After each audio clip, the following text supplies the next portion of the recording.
Zach? I think World War II plays a lot more into the idea of American exceptionalism. That was a significant staying power. And I also think that it mattered a lot more because of the state of like the UN, or what it was, the League of Nations, how the US established that post World War I. And then we were putting ourselves at the forefront. And so that's why we don't, as Americans, we don't really care about World War I as much and are more focused on World War II. I will point out, World War I, the U.S. population was way more divided on which side we should be on. Yeah. Because, I mean, for instance, my dad grew up in a German-speaking community in southern Minnesota where literally he couldn't talk to his cousins because they only spoke German. And that sort of rural Germanic community, they wanted the U.S. to join the war on the side of Germany, not France and England. So it was not as clear cut on that. Whereas World War II, once Pearl Harbor happens, we're like, oh, we're in it. But even so, there are a lot of people who are like, no, Hitler is bad no matter what. Over the break between the end of last semester and May term, I talked to this one woman who's from Germany, and somehow Hitler came up in the conversation. I don't really even remember how. I think she brought it up, and because of current politics, I'm not going to get into it, but and I feel like that's an interesting perspective of like somebody who is from Germany. Like, they of course would have a very different perspective than somebody from the US, because like America has this sort of like America-centric view of that thing, but this like, I got the impression from her, it was basically like a, oh sure, we can never do this again. Yes. Like this should never happen again anywhere. There's actually a whole historical field studying how Germany has come to grips with its Nazi past. Well, and it's a really generational shift. If you notice, I think there's like a shift too, like because World War II is kind of falling out of living memory, like even in Germany, you can see like the cultural shift of like the rise of the AfD. The rise, exactly. Yeah. Kind of like two things. I think in middle high school, I ended up researching this one event that happened like right pre-World War II in Canada. Was at like a baseball game in Toronto. Some like young men pulled out a Nazi flag and the entire crowd just surged and beat them up. But I think there was like some weird stuff in Canada too, like anti-Semitic sentiments were pretty high all over the globe at that point. I mean, it is hard for us to understand just how prevalent anti-Semitism was everywhere in the Western world before World War II. Listen. I feel like also kind of after World War II, like that's when like anti-Semitism kind of went into almost a different like sphere than like racism and other sort of like ethnic discrimination, precisely because of Hitler. Like it became a thing of like this is extreme anti-Semitism, and it's like that was like terrifying, and so it's like people basically like dramatically just were like, that's really like, that's bad, even more than they knew, I think, beforehand that like, of course anti-Semitism was bad, of course racism was bad, but like after Hitler, this like specifically anti-Semitism was seen as being like correlated with Nazism. Mm-hmm.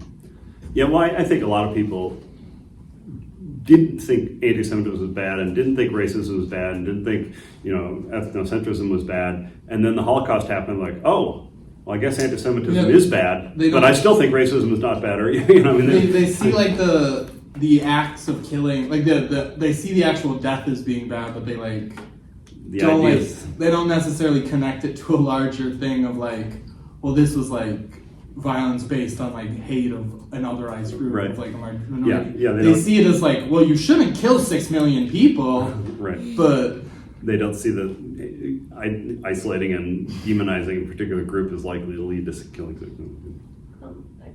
I suspect it has something to do with the Holocaust. It's interesting how differently like the Italians and the Japanese have gone down kind of in the historical memory of World War II, because it's like, if in particular Germany, everyone's like, oh, awful, terrible. Obviously, like everything they did was really bad, but like I feel like until I like actually thought about it, thinking about like Yeah. Italy, I hadn't like put it together that, oh, Italy with Rome had fascism until I was like I actively was like sat down, I was like, oh yeah, they did that too. Yeah, I mean, well, the Italians were decidedly lackluster about helping the Yeah. Germans kill Jews, so Yeah. nobody can really paint them as supervillains They weren't because as they were sort of genocidal. incompetent half villains. Yeah, I mean, for the course of the war, they kind of just Hitler kind of kept being like, you guys suck at your job, do something right. Well, and if they kind of burned every single country that had a strong fascist kind of movement in it, they'd be kind of shooting them own selves in the foot. Like it's not like America was without a strong fascist movement. No, and England had one, and Belgium and Holland and France and etc.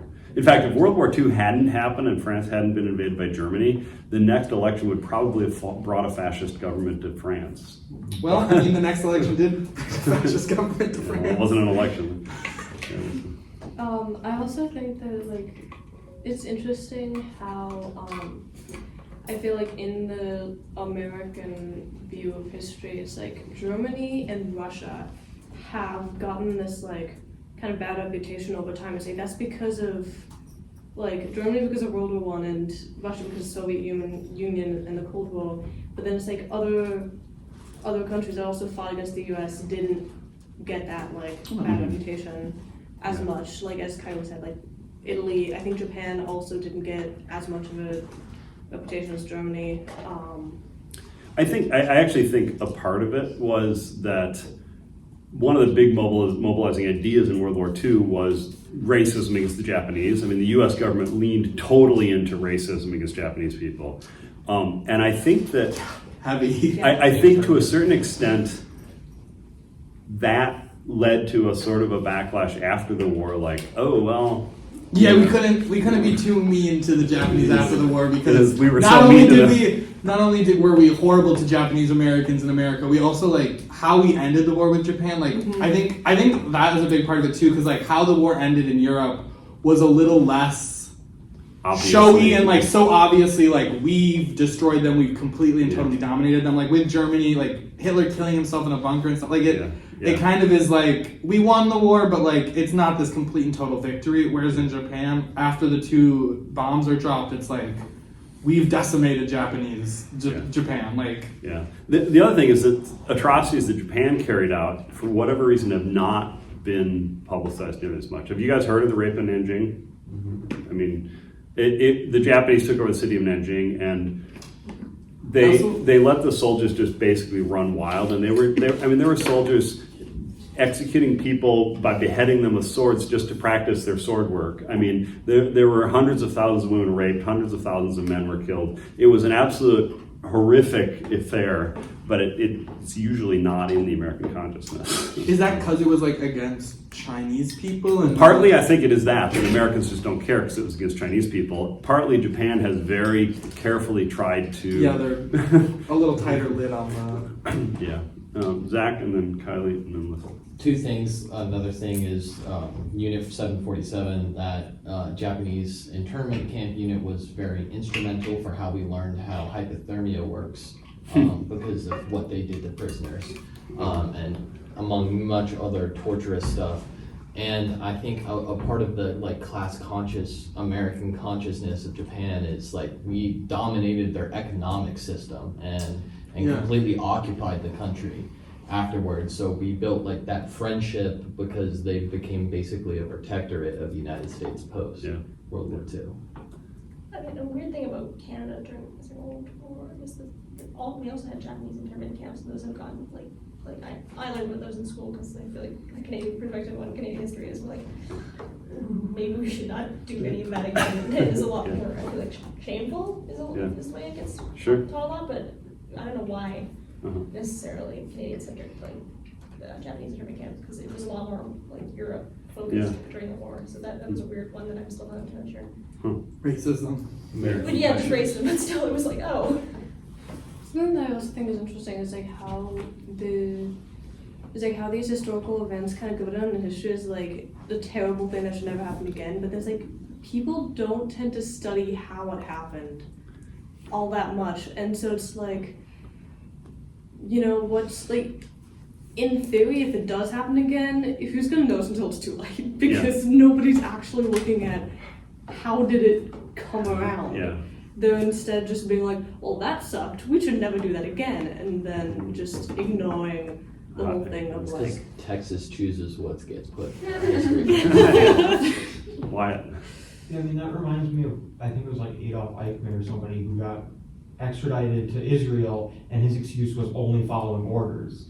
And that was like the whole Nazi ideology of just, no, it would just bump it up to the person higher than me, it was their responsibility. But then you think about all of the atrocities and stuff that we did, and that every other country did, and you think it's not just them, it's everybody. And obviously they did it, a lot more, but. Zach, I thought you had your hand up. Well, yeah, I was just gonna say, it's, the idea of American exceptionalism is what drives it, and our biggest problem is that we choose to whitewash our history and not teach about these kinds of things. I wouldn't have known that we had Japanese internment camps until I was a kid, and we went hiking in Arizona where I lived, and there was an internment camp, an old one that we would walk by, and that's how I got educated at it from a young age. I thought everyone learned about him from Georgia Tech. Anyone know who he is? Yeah, but I don't think he was as popular by the time we were. Yeah. Well, I mean, he's really popular on Twitter and Yeah. kind of whatever. I learned about them. I think the first time I remember learning about them was in like Teen Wolf, because I know, and now I know more. Like I know more about them, and I've learned about them in school. But I think I remember the first time because they're not something we talk about. Like in elementary school, you learn that slavery was a thing. Yeah. Like you don't learn a lot about it. You don't dig into it, but you learn that in historic times America had slaves. But like Japanese internment camps is not something we really dwell on about our history. So like I think the first time was like Teen Wolf and seeing like it was thing in Teen Wolf because there was like Japanese characters plot line, but like yeah, it's like you just kind of like run into it sometimes in like popular culture, but it is really like we don't like to bring up that like we've been doing a lot of different kinds of horrible things. Yeah. Listen. Also, kind of going off of that point, like there's so many things that happened during World War II. During the Civil War, during the American Revolution, like these things that are kind of painted as being like they're glorified in retrospect. It's like the U.S. did some really terrible things in all of those. We did. And like I know the Civil War was U.S. against what's now considered the U.S., but like the Union did some really terrible things too. It's like all sides engaged in war crimes. The U.S. isn't blameless, but like nobody talks about that. Yeah. I don't know if the U.S. has an equivalent of, I don't know what division of the Canadian government started this, but they're called the Heritage Minutes, and it's a really interesting little series that started back in like the 80s. So it was originally like really positive. It was like, oh cool, look at this 1 minute of history that Canada did that was neat, and then now it's really gone towards like. It's all the atrocities Yeah. in 1 minute. So there was one recently that got released about this. It's a famous Canadian baseball player. I can't remember his name. Joe Shock. It's not his name. Where him and his team were playing, and they showed that at the start, but then it shows now they're playing in an internment camp. Oh my. And so they're fully acted out. And I think those are very impactful, but good little slices of history to be like, oops. Yeah. Let's turn briefly to the reading. I don't know how many of you have the Goldstein book yet. I did not put this reading up as a handout because I was hoping you'd have the books yet, but just a quick poll. How many of you don't have the Goldstein book yet? Okay. An online copy. You found an online copy? Yeah, I found There's one a Google online. book, but it was missing like 6 pages here and there. Oh, okay. I So recommend I started library reading it and I'd be like, oh, I'm gonna miss a couple pages there. I don't have it yet, but ooh, when I get my hands on Well, let me just briefly talk about the reading for the Goldstein reading. This is part of the introduction. You guys read the first part of the introduction talking about where he sets up, he says, look, throughout human history, there have been almost no examples of women in combat. Every society in history, with a couple of exceptions of Dahomey and Russia in World War II, basically men were exclusively used for war. and for combat. And so that's the central question of the book.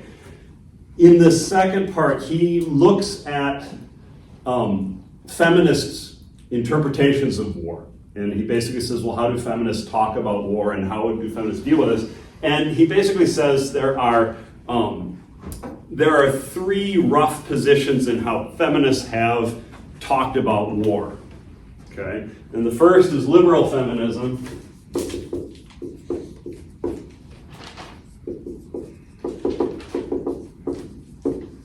Liberal feminism, for those of you who had me elsewhere, this is totally mind-body feminism. This is a form of feminism that says that men and women are actually fundamentally the same, and all that's been happening here is that women haven't been allowed in. And women could do war. Women could fight in combat. Women could be useful in war. Women could kill people. Women are not incapable of doing this, but it's just been that cultures have not allowed women to do it.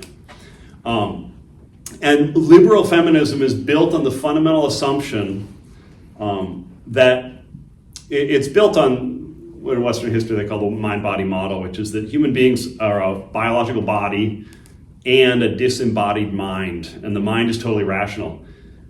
And the mind is who you are, that's yourself, but it's totally different from the body. So liberal feminism basically says, if that's the case, then men's and women's minds are the same because the body's over there and the mind's over there, and the body is what the difference between men and women is. So the mind has no sex is basically their argument. And this is the argument that's been used to give women the vote. This is the argument that's been used to allow women to enter the job market and get education and become doctors and whatever it is. Men and women have equal minds. So there's no point in discriminating against women. So that's the liberal feminist point of view. And liberal feminism tends to be the only feminism you find in the United States. In like a popular context. Yes. The second, actually let me just finish up with it. Liberal feminism's argument about war is that if you let women do it, they could do it. And women now serve in combat roles in the US Army. So liberal feminism, since Goldstein wrote the book, liberal feminism has won that argument to the extent that the US government now allows women into combat roles and says, yes, women can do combat, women can do war, so why not let them? Right? And as Goldstein points out, the critique of liberal feminism is that this makes all the same stupid mistakes that led to war in the first place, right? It's basically saying war is great, we want part of it. And war is about personal heroism, etc., and we can do it, and so it totally supports war. Is the critique of that? Does that make sense? The second one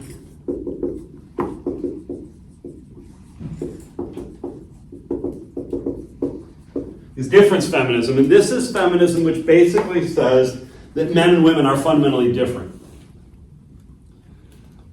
And difference feminism can say men and women are fundamentally different because of they're biologically different. They say there are biological differences between men and women and it just shows up. Or difference feminism can say men and women are culturally different. Their experiences are so profoundly different growing up that they are fundamentally different. Men can never be women and women can never be men. And incidentally, this is the form of feminism that gives rise to J.K. Rowling saying trans people shouldn't exist. Because her basic argument is it's insulting to think that a man could be a woman. Because men and women are fundamentally different. That's her argument there. But difference feminists are feminists in that they say men and women are different. They have different talents, different abilities, different pensions, different whatever. But we need to value both of those things. And the problem is that we've discriminated against women's talents and abilities, and we haven't valued them as a society, so we should value them equally. And that's why it's a feminism and not just a support for patriarchy or whatever. So difference feminists, when it comes to war, basically say men fight and women don't because men and women are different. Men want to and women don't want to. Or to put it slightly differently, as Goldstein puts it, women by their natures, however you want to define that, biological or cultural or whatever, are about networking and building support networks and relationships. And men are isolated and individualistic and therefore are more suited to violence because they don't feel connections to other people, etc., the way women do. And so men have a natural penchant for killing people and women don't, is the fundamental argument. And I'm oversimplifying here a little bit. And some difference feminists go really far into various forms of psychology and argue, for instance, that men have to, because every child bonds to the mother initially, but then boys have to break away from their mothers to become men because they have to not be feminine. And so this leads to sort of cutting off ties and becoming an island and becoming less focused on connections, whereas girls stay connected to their mothers and they build emotional networks and connections, etc. And so girls, being far more in tune with emotional relationships, etc., are not suited to violence, and men, being better adept at cutting things off, cutting themselves off from other people, are better at violence. That's the difference feminist argument.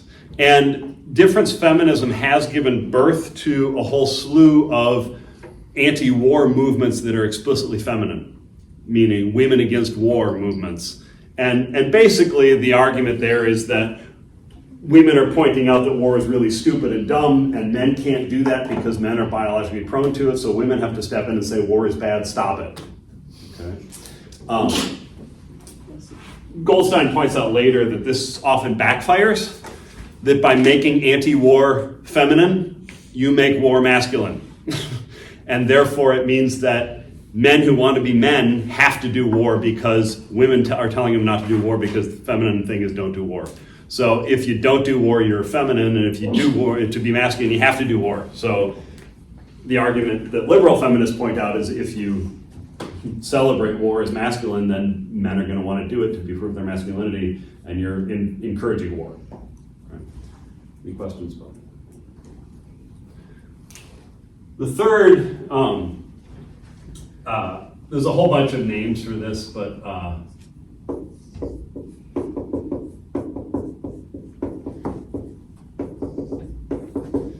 I forget which term Goldstein uses. Maybe you could look it up, Jackson. Postmodern. Postmodern. Okay, it's the same. It's the same movement.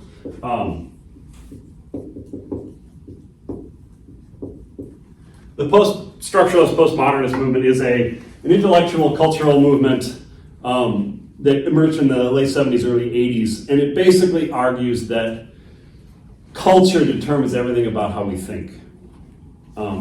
Often they focus on language in particular, but culture in general. And you probably, if you think about this for half a second, will realize that my education came out of this school. But basically, the post-structuralist, postmodernist movement argues that we are shaped on a profound level by culture. And somebody like Judith Butler comes out of this movement, and she basically says, we even learn how to experience our own bodies through cultural ideas about masculinity and femininity, right? And so we learn about what it means to be a man or a woman, and then we experience our own bodies through those ideas. It shapes the way we perceive our own bodies and perceive ourselves and perceive everything. And so postmodernists basically say, the reason it's only been men fighting war is that culture said that only men fight war. And so women don't think, they don't want to fight war, and they don't think they should fight war, and they can't even imagine themselves fighting war because the culture tells them that's not what they are, and the men can't imagine not fighting wars because the culture tells them that's what they are. Right? Any questions about that?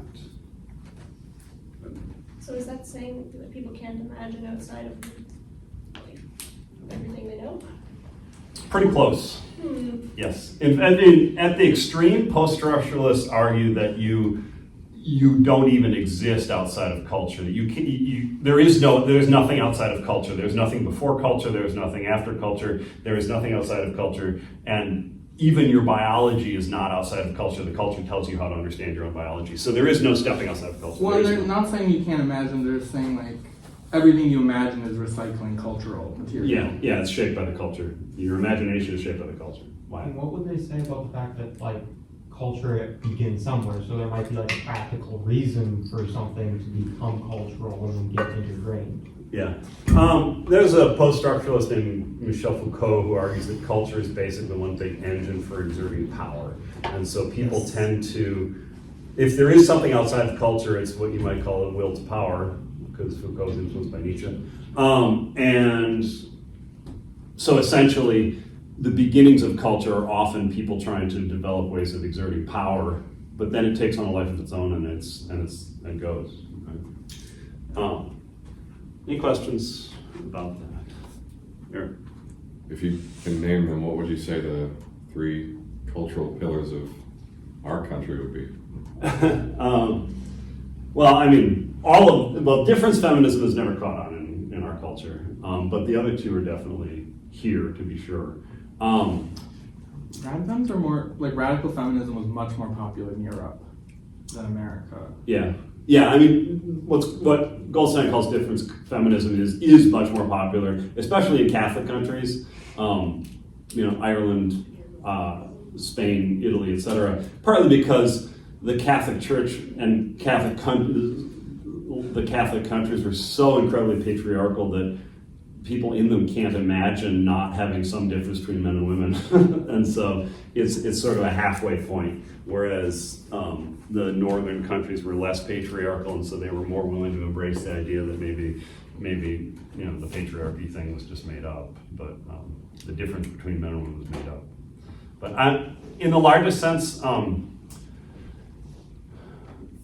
the pillars of our culture, you've heard some of this because you've taken other courses from me, but there's really, I would call it 3 fundamental worldviews in Western culture.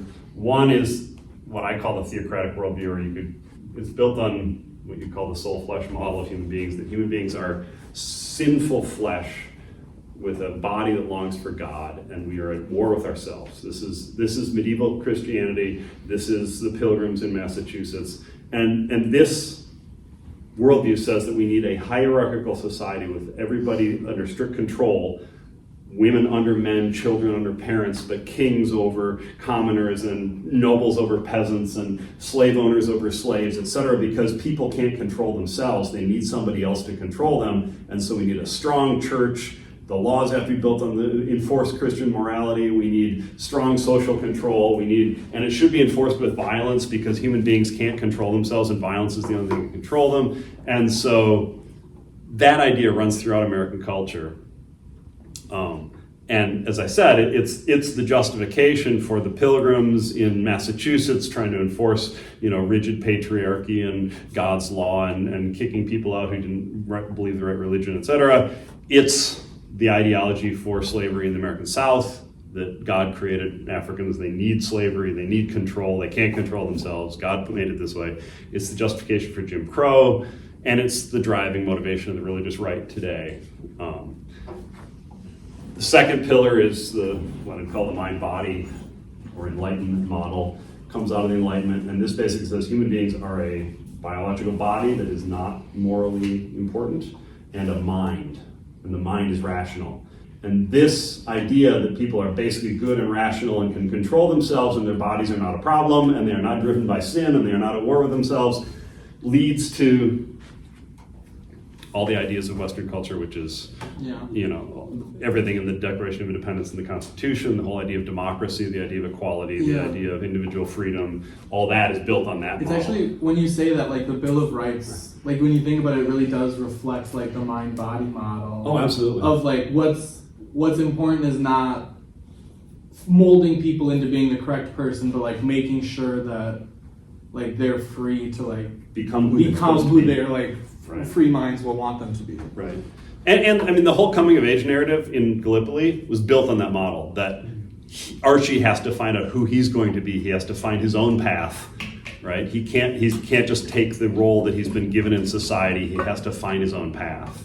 And that's sort of individualism is straight out of the Enlightenment worldview, or the mind-body model, or whatever you want to call it. And then the last one is the biological Darwinist. People are just biological animals. We evolved. There is no mind, there is no soul, there is no part of us that is separate from the body. It's just a physical body. We think with physical brains, and we are physically determined by that. And that model has had a significant influence in American history. it's behind the eugenics movement, it's behind scientific racism, it's behind Nazism, but it's also behind modern psychology and brain imaging and all that. And I'm not implying that modern psychologists are Nazis, but they have some common assumptions. So long answer to your question. Thank you.